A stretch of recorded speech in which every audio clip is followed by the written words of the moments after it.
तो अब next question में कह रहा है the question for the equation for real gases given by p plus A upon V square into V minus b square to R T where p V T R pressure volume temperature and gas constant respectively the dimension of a b की power -2 is equivalent to that of.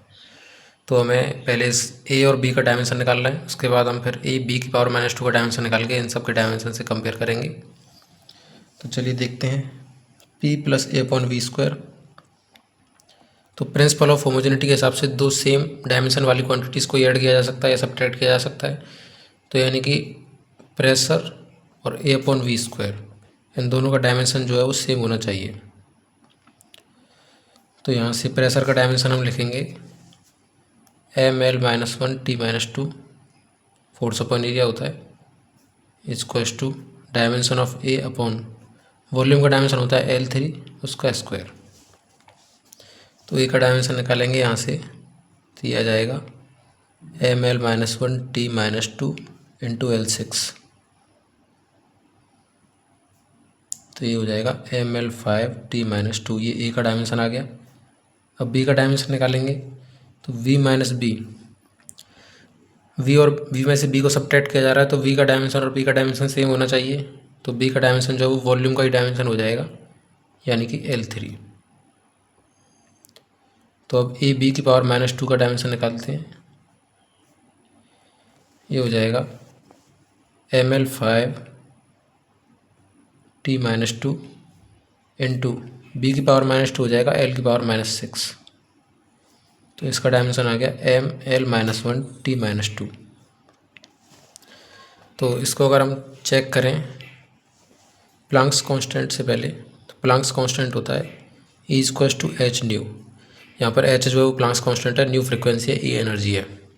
तो यहाँ से h का dimension आप निकालेंगे तो ये आएगा ml2 t, तो ये t-1 आएगा। तो ये इससे मैच नहीं कर रहा। दूसरा है कंप्रेसिबिलिटी, ये हमने पिछले क्वेश्चन में निकाला था, सॉरी इसको नहीं निकाला अभी। कंप्रेसिबिलिटी होता है 1 अपॉन बल्क मॉडुलस। तो बल्क मॉडुलस जो होता है वो होता है pressure upon delta V by V. तो डेल्टा वी अपॉन वी का कोई डायमेंशन नहीं होगा क्योंकि ये दोनों change in volume upon volume है। ऊपर जो प्रेशर का डायमेंशन है वही बल्क मॉडुलस का डायमेंशन हो जाएगा। तो बल्क मॉडुलस का डायमेंशन हो जाएगा प्रेशर के बराबर। प्रेशर का होता है ml-1 t-2। तो कंप्रेसिबिलिटी का हो जाएगा इसका उल्टा यानी कि m-1 L-T2। ये भी इससे मैच नहीं कर रहा है ए बी की पावर -2 से। तो तीसरा ऑप्शन देखेंगे स्ट्रेन।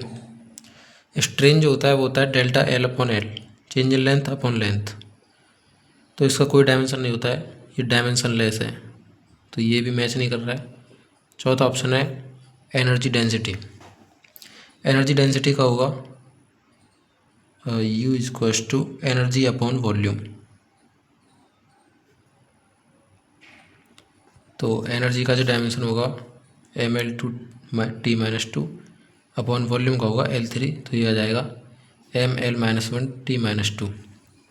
यही ए बी की पावर -2 का भी है, तो ये मैच कर जाएगा इससे, यानी कि ऑप्शन नंबर 4 करेक्ट है।